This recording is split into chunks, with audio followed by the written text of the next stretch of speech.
Life After Prison. By Silence You. Kabanata 1731 hanggang 1740. Kinaumagahan, pagsapit ng madaling araw, itinuro ni Sheila.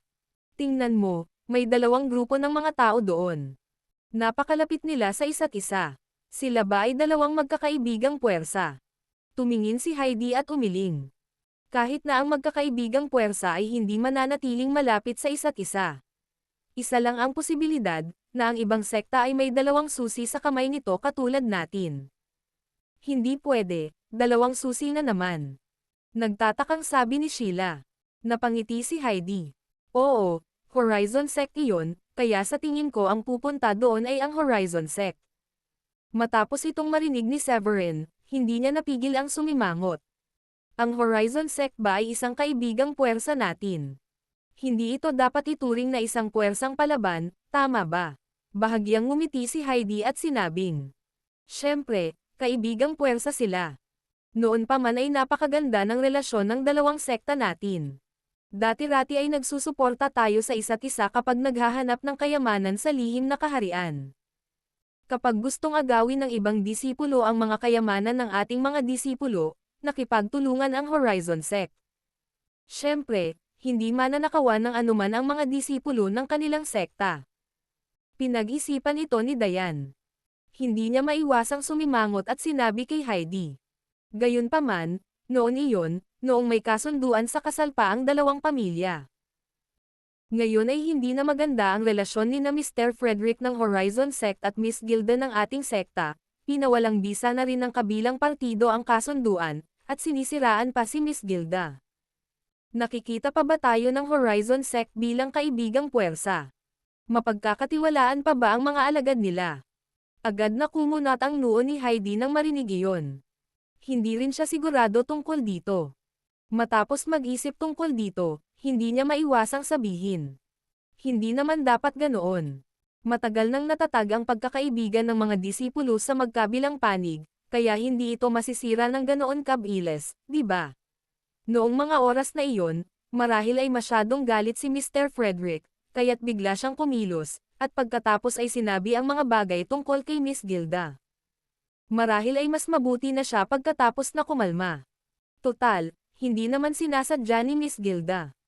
Tama. Kung si Mr. Frederick ay patuloy na nag-iisip tungkol sa bagay na ito, iyon ay masyadong maliit para sa kanya. Si Miss Gilda ay kumilos ng ganito dahil sa kanyang kalagayan. Kung hindi, siya ay mamamatay.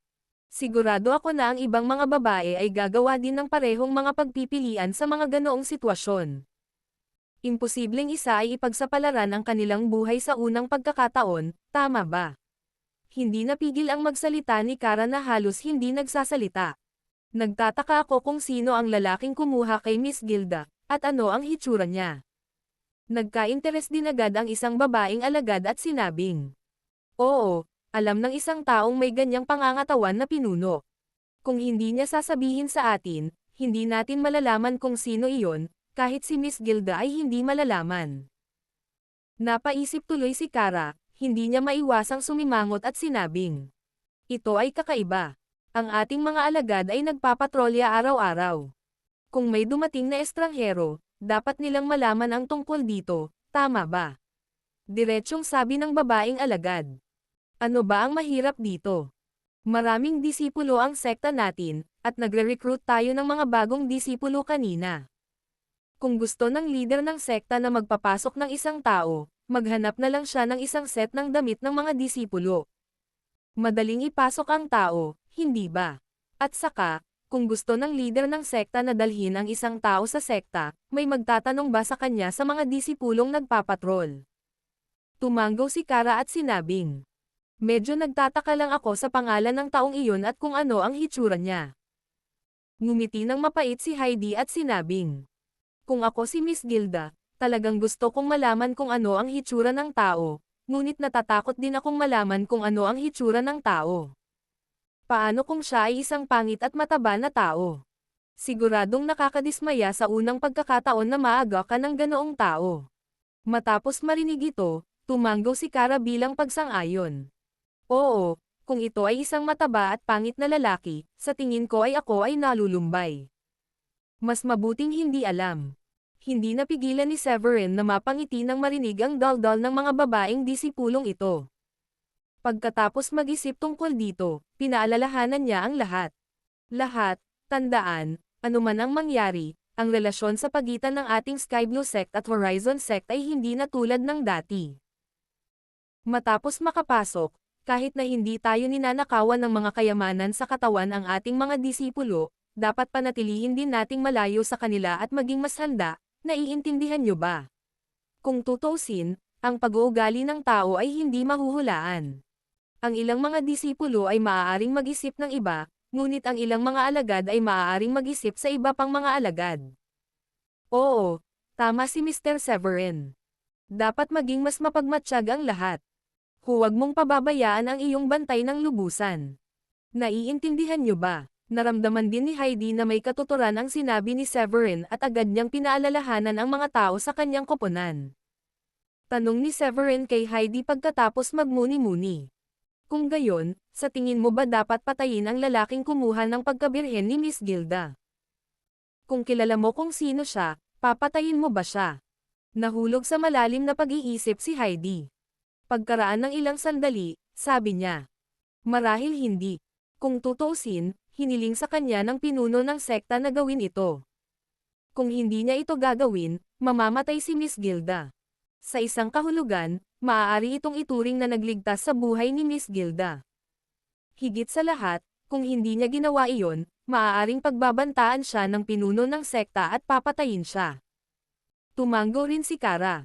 Oo, hindi naman siya proactive na pinilit si Miss Gilda dito, pero ang pinuno ng sekta ay nakiusap sa kanya na gawin ito. Normal ang lahat sa kanilang mga pananaw. Hindi rin kayang panoorin ng pinuno ng sekta ang pagkamatay ng kanyang anak, kaya lahat ng ito ay kalooban ng Diyos at hindi ito matutulungan. Hahaha. Pero nakuha ng batang iyon ang katawan ni Miss Gilda, sulit ito para sa kanya. Isang babaeng disipulo ang tumawa at sinabi. Maganda si Miss Gilda, may magandang figure, at may magandang personalidad. Napakaswerte ng batang iyon. Bahagyang nalungkot si Sheila matapos itong marinig, at hindi niya maiwasang tumayo para kay Severin. Hindi naman ganoon. Ang katawan ng lalaki ay mayroong Sun Heart Constitution, kaya maaaring henyo rin siya, at napakagwapo. Hindi natin malalaman kung sino ang maswerte sa ganitong sitwasyon, hindi ba? Hahaha. Natatakot ako na mahirap iyon. Sa ganda at katayuan ni Miss Gilda, walang gaanong lalaki na kayang pantayan siya. Agad namang tumawa ang babaeng alagad na halatang hindi naman ito binibili. Hindi nakaimik si Sheila at kaya lang sumuko. Sa oras na ito, dumating ang dalawang koponan ng Horizon Sect at nanirahan sa hindi kalayuan. Maya-maya, may lumapit na isang lalaki at isang babae na nakangiti. Napatingin si Severin sa kanila mula sa malayo at napagtanto niyang lahat sila ay level 9 santo. Dapat silang maging cream of the cream sa mga antas siyam na santo, at dapat na pinuno ng dalawang koponan. Hahaha. Kayong mga taga Sky Blue Sect ay dumating ng napakaaga. Tumawa ang lalaki, saka pinaikit ang mga mata at nagtanong. Lahat, sino ang iyong mga pinuno? Agad namang humakbang si Heidi, at sinabing. Ang pangalan ko ay Heidi, at ako ang pinuno ng pangkat na ito. Ang taong iyon doon ay si Severin, ang pinuno ng isa pang pangkat. Lumapit si Severin at tumabi kay Heidi. Kinagagalak ko, tumingin ang lalaki kay Severin at kumunat ang noo.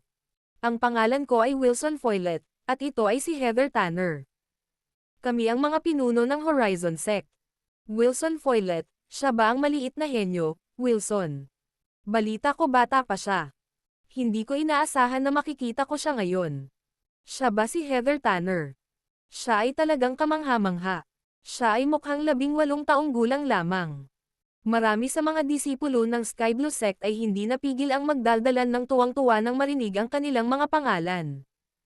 Halatang kilala nila ang dalawang henyo na ito.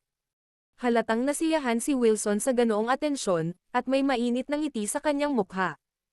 Mabilis niyang nilinggan muli si Severin at hindi niya maiwasang sumimangot at sinabing. Narinig na namin si Heidi dati. Paanong hindi pa namin narinig ang tungkol kay Severin dati? Halatang medyo mababa ang tingin ng kabilang partido kay Severin, pero magalang pa rin itong sinabi. Mukhang maraming henyo ang Sky Blue sect mo. Maraming henyo, pero kadalasan ay hindi sila nakikita. Nakangiting sabi ni Severin. Salamat. Kung magkita tayo sa lihim na kaharian, sana maalagaan natin ang isa't isa. Agad namang ngumiti si Heather at sinabing. Tama. Ang relasyon sa pagitan ng ating dalawang sekta ay palaging napakaganda. Pinakamabuting alagaan ng lahat ang isa't isa sa lihim na kaharian. Ngumiti din si Wilson. Totoo yan. Kung magkikita tayo sa lihim na kaharian, dapat talaga alagaan natin ang isa't isa. Maraming mga disipulo ng Sky Blue sect ang bahagyang natuwa nang marinig nila ang mga salitang ito. Tila tinuturing pa rin ng mga disipulo ng Horizon sect ang mga tao ng Sky Blue sect bilang magkakaibigang puwersa tulad ng dati. Sa ganitong paraan, mas ligtas ang lahat sa lihim na kaharian. Pagkatapos ng lahat, ang Horizon sect ang pinakamakapangyarihang sa itaas. Hindi nakaimik si Sheila at kaya lang sumuko. Sa oras na ito, dumating ang dalawang koponan ng Horizon sect at nanirahan sa hindi kalayuan. Nakipagkwentuhan sandali sina Heather at Wilson kay Heidi bago naglakad pabalik sa kanilang team. Bahagya ring ngumiti si Kara at sinabing, mukhang mas magiging swabe ang ating treasure hunt sa pagkakataong ito. Ang kabuuang bilang ng mga tao mula sa dalawang sekta natin ay 1/3. At saka, napakalakas ng mga disipulo mula sa Horizon sect. Malakas talaga sila. Mas marami talaga silang nasa level 9 at level 8 na may supreme cultivation kaysa sa atin dito. Sinulyapan ni Severin ang mga tao doon, at saka mahinang nagsalita.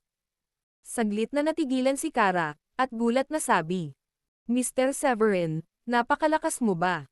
Hindi pa sila gumagamit ng espiritual na enerhiya, at wala silang masyadong pagbabago sa espiritual na enerhiya ngayon. Talagang makikita mo ang lahat ng kanilang cultivation. Tumanggaw si Severin. Well, nakikita ko talaga ang kanilang cultivation. Gayunpaman, ang kabuuang lakas ng ating sekta ay mas malakas kaysa sa kanila. Hindi naman, wala tayong ganoon karaming tao na may mataas na antas ng paglilinang. Kumunot ang noo ni Kara, bakas sa mukha niya ang pagtataka. Bahagyang ngumiti si Severin at pinaalalahanan si Kara. May nakalimutan ka ba? Natigilan si Kara saglit, sa kanya natauhan ang ginagawa niya at napangiti. Oo, muntik ko nang makalimutan. Naintindihan din agad ito ni Heidi.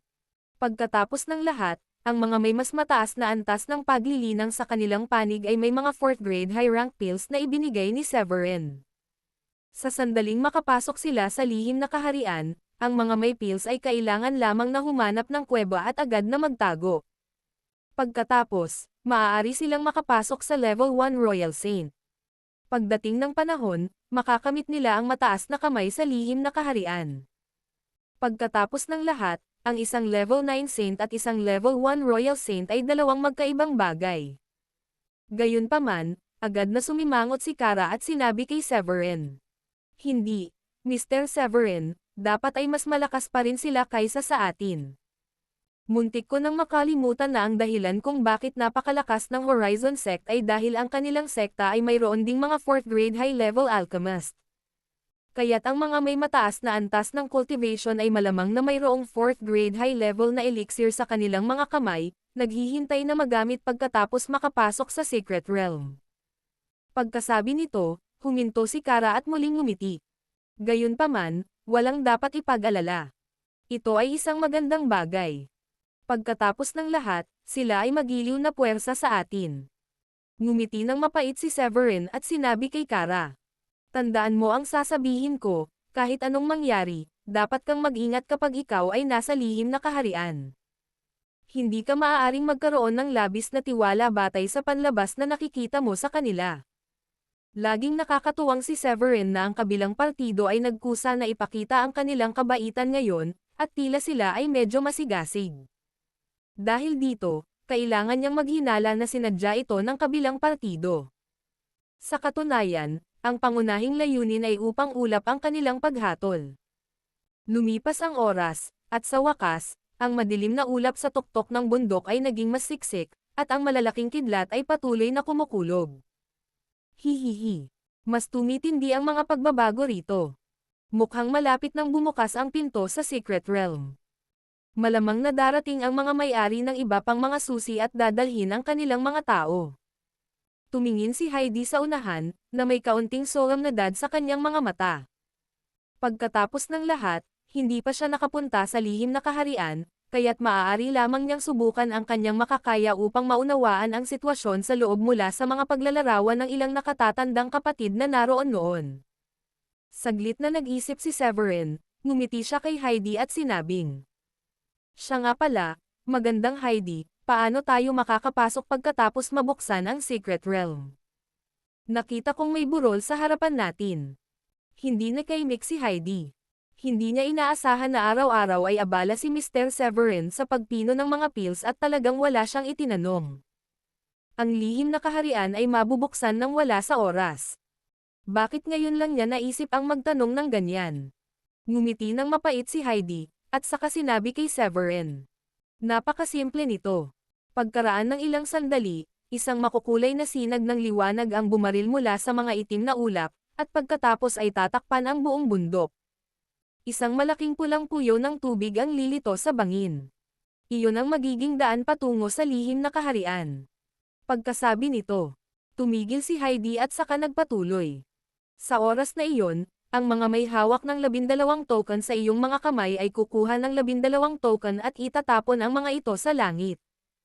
Ang lihim na kaharian na ito ay magkakaroon ng koneksyon sa mga token kapag naramdaman ito. Sa oras na iyon, ang bawat token ay lalago at kailangan mo na lamang manatili sa mga grupo ng 100 tao, magtago sa ilalim ng token, at pagkatapos ay sundan ang mga token upang lumipad papasok ng sama-sama. Tandaan, ang grupo ay hindi maaaring maging masyadong malaki, kung hindi, ang mga dagdag na tao ay hindi makakapasok. Maaari kang magkaroon ng mas kaunti sa isang grupo, ngunit hindi hihigit. Ang isang token ay maaari lamang maglaman ng hanggang 100 tao. Paalala ni Kara. Dahil ang kidlat sa itaas ay patuloy na babagsak sa oras na iyon. Ang token sa itaas ng iyong ulo ay makakapagtanggol sa pag-atake ng mga kidlat na iyon. Kung marami pa sa inyo, ang mga dagdag ay mapipiga sa pasukan, at sila ay mamamatay sa kidlat. Pagkarinig nito, nagkatinginan sina Sheila at Dayan na parehong nabigla. Hindi nila inaasahan na napakahigpit ng mga patakaran sa pagpasok sa lihim na kaharian na ito. Kung hindi nila ito gagawin, baka hindi pa sila makapasok sa lihim na kaharian at mamamatay na sila ng kidlat. Kung sila ay namatay ng ganoon, ito ay isang hindi makatarungang kamatayan. Pagkarinig nito ay napalunok ng laway si Sheila at sinabing, "Hindi nakapagtataka. Hindi nakapagtataka na bago tayo umalis, hinati tayo ng sect leader sa mga team, 100 tao sa grupo, at bawat grupo ay may hawak na token. Ito pala ang dahilan.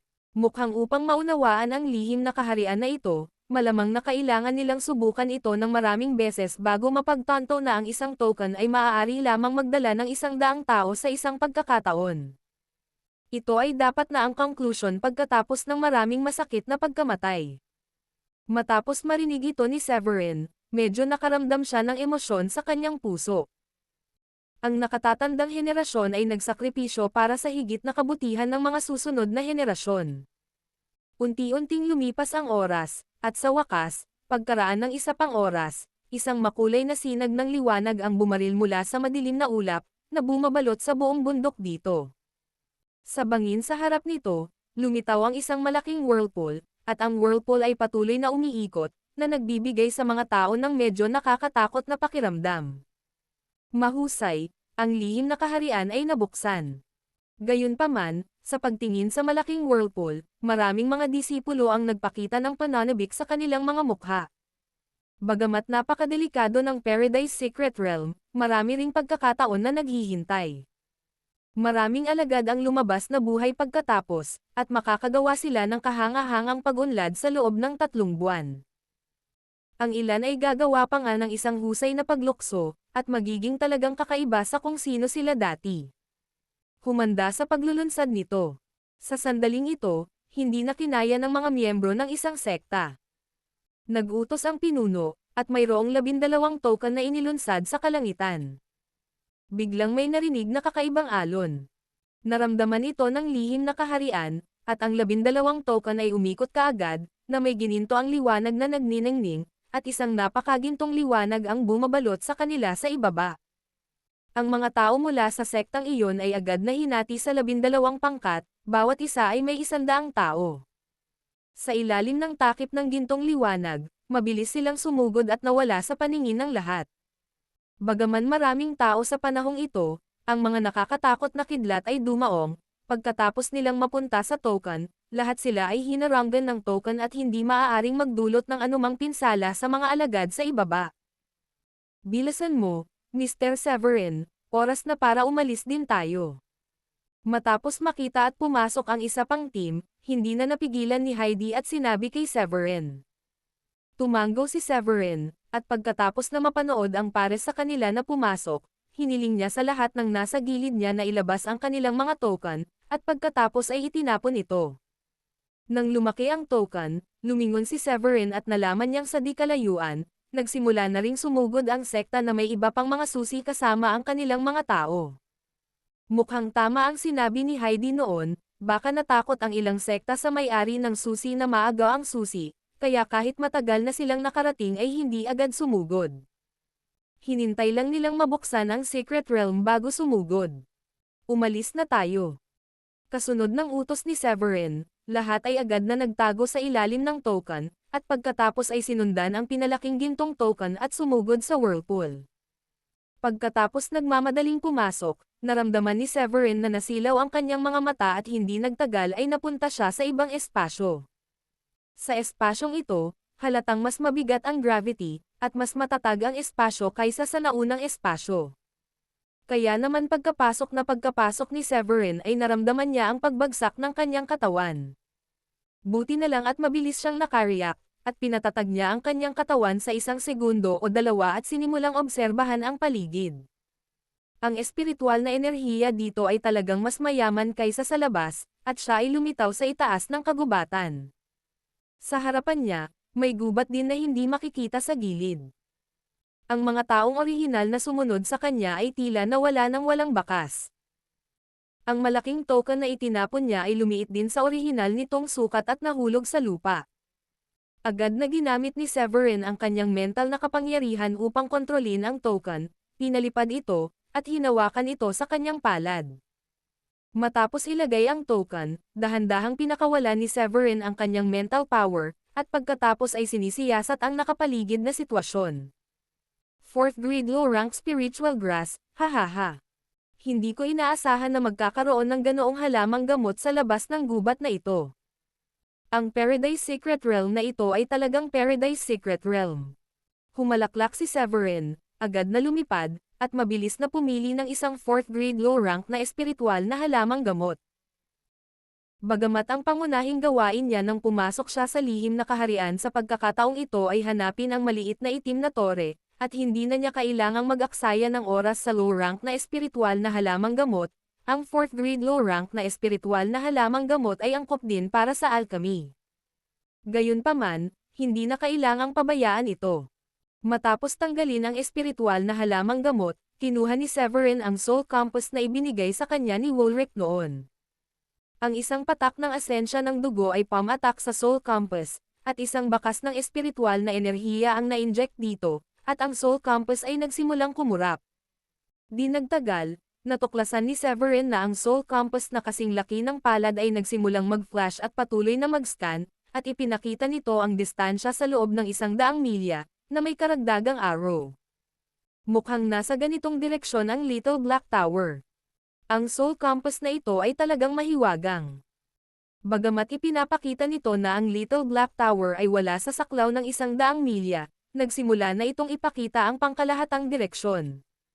Pagkatapos ay pupunta ako sa direksyong ito, sana ay mahanap ito. Bahagyang ngumiti si Severin at lumipad patungo sa direksyon ng palaso. Sa lihim na kaharian, ang mga nakakatakot na hayop ay sunod-sunod na umuungal, na hindi namamalayan na nakakaramdam ng kaunting kaba sa mga tao. Kahit na hindi mababa ang antas ng paglilinang ni Severin, nakaramdam siya ng banta nang marinig ang mga dagandong ng ilang halimaw. Ang lugar na ito ay talagang mas nakakatakot kaysa sa mga mapanganib na lugar. Bagaman mayroong mga espiritual na hayop sa mapanganib na lugar, ang kanilang mga antas ay hindi masyadong mataas. Gayunpaman, sa Paradise Secret Realm na ito, ang mga spirit beast na may mataas na cultivation ay talagang nakamit ang royal rank of cultivation.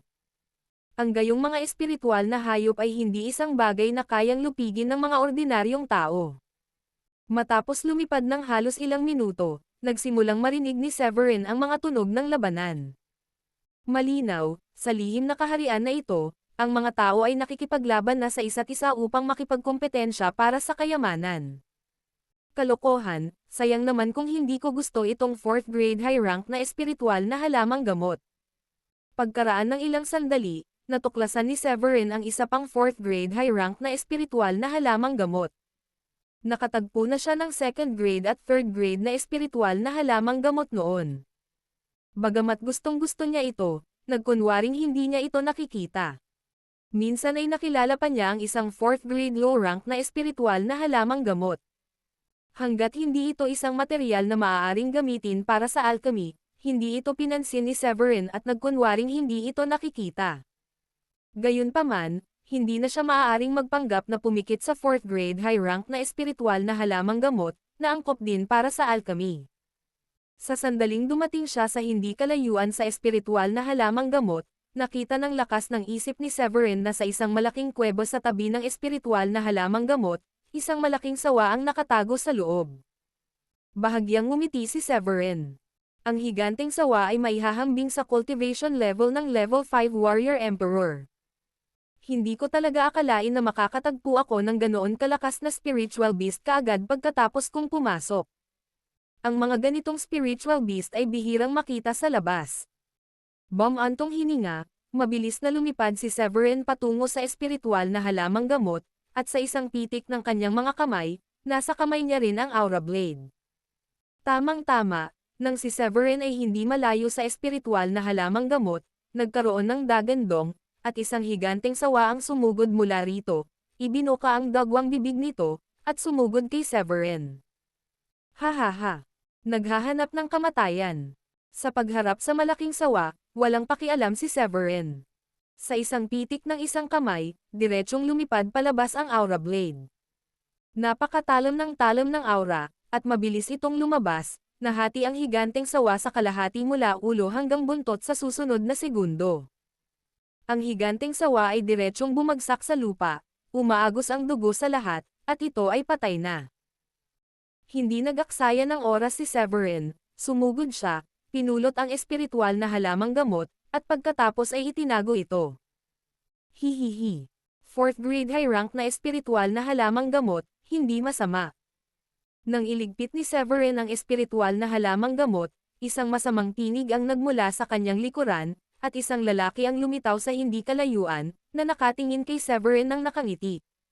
Tumingin sa likod si Severin at agad na kumunat ang noo. Ang ibang tao ay isang disipulo ng High World Sect, at ang kanyang cultivation level ay hindi mababa. Talagang naabot niya ang antas ng paglilinang ng isang level 4 saint. Masasabing ang ganoong antas ng paglilinang ay itinuturing na medyo mataas sa mga pumasok.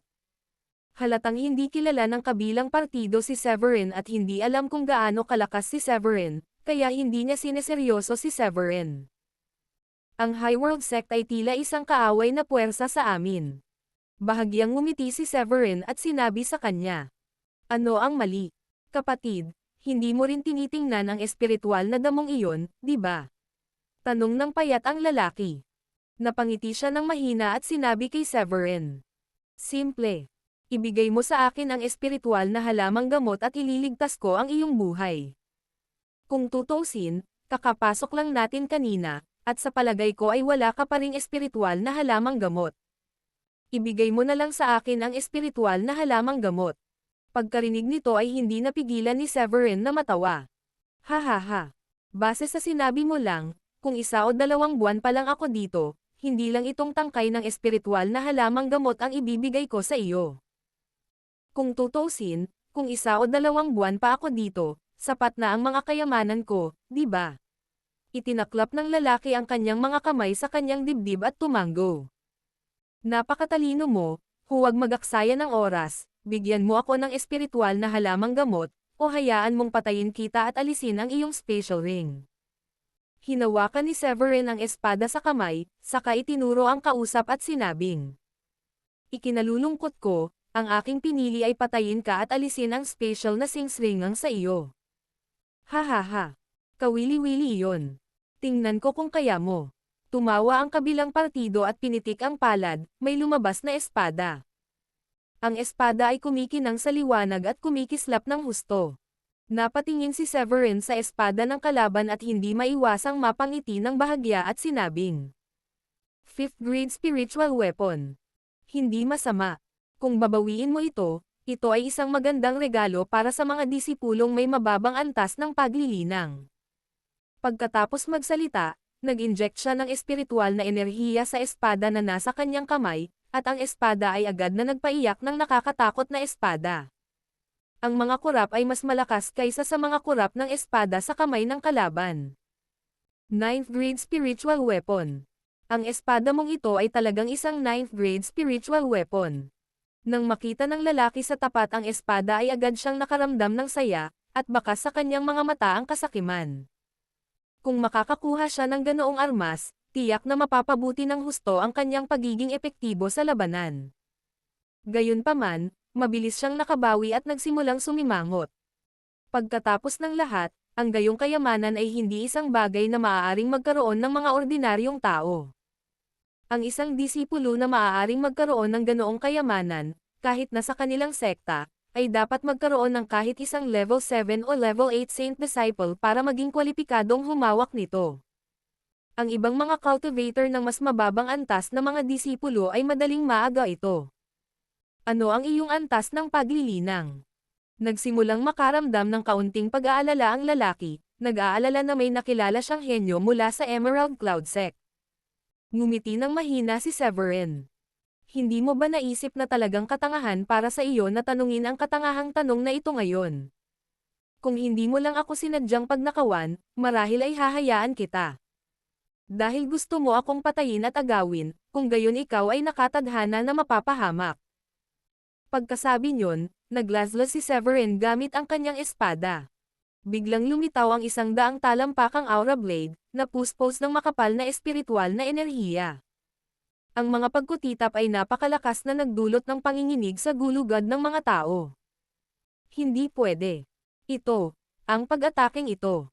Nang makita ng lalaki ang pag-ataking ito, namutla ang mukha niya sa takot. Nakikita na niya na ang gayong pag-atake ay hindi niya kayang hawakan. Gayunpaman, natauhan ang lalaki at agad na ginamit ang kanyang pinakamakapangyarihang kasanayan sa martial arts, umaasang makatiis sa suntok at magkaroon ng pagkakataong makatakas. Nakakalungkot lang na ang kanyang pag-atake ay walang epekto sa ilalim ng sword energy slash ni Severin, at direktang nawasak tulad ng isang torrent. Hindi. Nang makita ang natitirang talom ng aura na dumiretso sa kanya, nagpakawala ang lalaki ng huling dagandong at nahati sa dalawang bahagi ng pag-atake ni Severin at nahulog mula sa himpapawid. Mabilis na kinuha ni Severin ang special ring ng kabilang partido, at saka tumingin sa loob. Bilang karagdagan sa espada, mayroong ilang mga espiritual na halamang gamot. Kinolekta silang lahat ni Severin, at pagkatapos ay kinuha ang special ring. Ang singsing ay walang ingat na itinapon sa lupa. Hoy, wala talaga akong kayamanan dahil sa maikling panahon na nandito ako, at wala akong maraming espiritual na halamang gamot. Ako ay mahirap. Hindi napigilan ni Severin na mapabuntong hininga, ngunit maya-maya lang ay sumili ang ngiti sa gilid ng kanyang bibig. Sa tingin ko, mas mabuting tumutok ako sa paghahanap sa Little Black Tower at tingnan kung mahahanap ko si Dayan at ang iba pa ng maaga. Hindi mataas ang kanilang cultivation level. Medyo delikado ito. Kung tungkol sa espiritual na halamang gamot, maaari ko lang itong bigyan ng 2 buwan para maghanap pa ang mga disipulo ng High World Sect, at agawin ito sa kanila. Gayunpaman, ang aking cultivation level ay dapat na pagbutihin muna. Pagkatapos kong mapabuti ang aking cultivation level, hindi lamang ito magiging mas ligtas, kundi pati na rin, sa pag-improve ng aking cultivation level, ang bilis ng paglipad ko ay magiging mas mabilis. Pagdating ng panahon, mas madali para sa akin na mahanap ang The Little Black Tower. Mabilis ko ring mahahanap sina Diane at Sheila. Napaisip si Severin. Nag-scan siya gamit ang kanyang mental energy, at di nagtagal ay nakadiscover siya ng isang kuweba. Medyo nakatago ang kuweba. Matapos magtago si Severin, tinatakan niya ang pasukan ng ilang mga damo, pagkatapos ay umupo ng naka-cross-legged na may kapayapaan ng isip, naghahanda na pinuhin muna ang enerhiya sa kanyang katawan. Sa oras na ito, sa kanyang diaphragm, umiikot pa rin ang malaking spiritual sphere vortex. Pagkatapos huminahon, ginamit ni Severin ang kanyang mental na kapangyarihan upang kontrolin ang globo, unti-unting pinabagal ito at sinimulang iikot ito sa kabilang direksyon. Tamang-tama, habang nagbabago ang pag-ikot, ang nakakatakot na espiritual na enerhiya ay nagsimulang kumalat ng mabilis. Agad na ginamit ni Severin ang kanyang mga kakayahan at sinimulang maunawaan ang mga ito. Napakaraming espiritual na enerhiya. Kung hindi niya mabilis na makontrol ang enerhiya, mabilis na paikutin ito gamit ang kanyang mga kasanayan, at baguhin ito, natakot si Severin na siya ay matabyunan ng mga espiritual na enerhiyang ito. Ang oras ay lumipas ng dahan-dahan, at ang antas ng paglilinang ni Severin ay mabilis ding tumataas, at hindi nagtagal ay nakapasok siya sa antas ng paglilinang ng isang level 1 Royal Saint. Matapos makapasok sa first level Royal Saint, nakahinga ng maluwag si Severin. Sa oras na ito, ang espiritual na enerhiya ay nabawasan ng husto, at pagkatapos ng kanyang kultibasyon na antas ay bumagsak sa unang antas, ang kanyang buong pisikal na katawan ay naging mas malakas. Maaari itong makatiis ng mas matitinding pag-atake. Mas malaki pa ang epekto, at syempre imposible na ang natitirang enerhiya sa kanyang katawan ay sumabog sa kanya. Inis na tingnan ni Severin ang mga espiritual na halamang gamot sa loob ng saklaw ng kanyang kapangyarihan sa pag-iisip.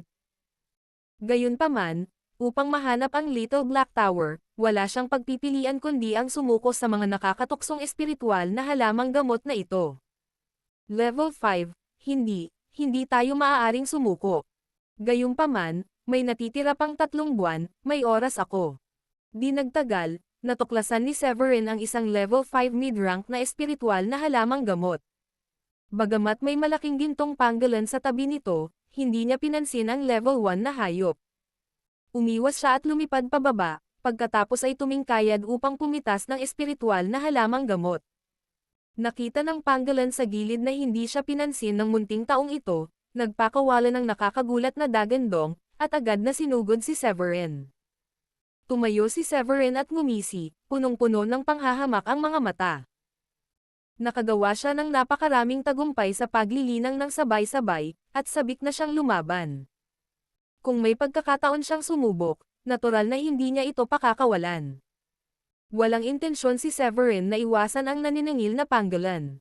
Kinuyam niya ang kamao at diretsyong sinuntok ang kalaban, pilit na lumalaban.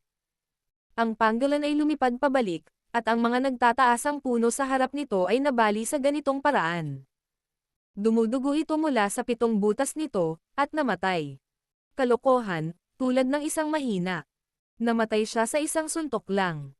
Basura iyon. Pakiramdam ni Severin ay hindi man lang siya nag-effort, ngunit hindi niya inaasahan na mamamatay ang pangolin. Tila mas malaki ang pagitan nila kaysa sa inaakala niya. Pagkasabi noon, umiwas si Severin, muling tinapakan ang lumilipad na espada, at dumiretso sa malayo. Oh my God, masyadong malakas ang lalaking ito. Oo, hoy, ang taong ito ay ang pinuno ng Emerald Cloud Sect, kaya dapat na siya ay kasing husay ng level 7 o level 8 saint. Ang 2 disipulo mula sa second-tier sect na nagtatago sa gilid ng burol na hindi kalayuan at orihinal na mamumulot ng espiritual na halamang gamot ay nagulat nang makita nilang pinupulot ni Severin ang espiritual na halamang gamot at pinatay ang halimaw ng napakadali. Pareho silang nakamit ang unang antas ng paglilinang. Gusto nilang agawin ang espiritual na halamang gamot, ngunit hindi sila nagtitiwala tungkol dito. Sa hindi inaasahan, para sa isang malakas na tao, pinatay ang espiritual na hayop na nasa isang level 1 saint. Ang kagalang-galang at ang pagkuha ng level 5 mid-rank na espiritual na halamang gamot ay kasing simple ng pagpili ng isang bagay mula sa isang bag.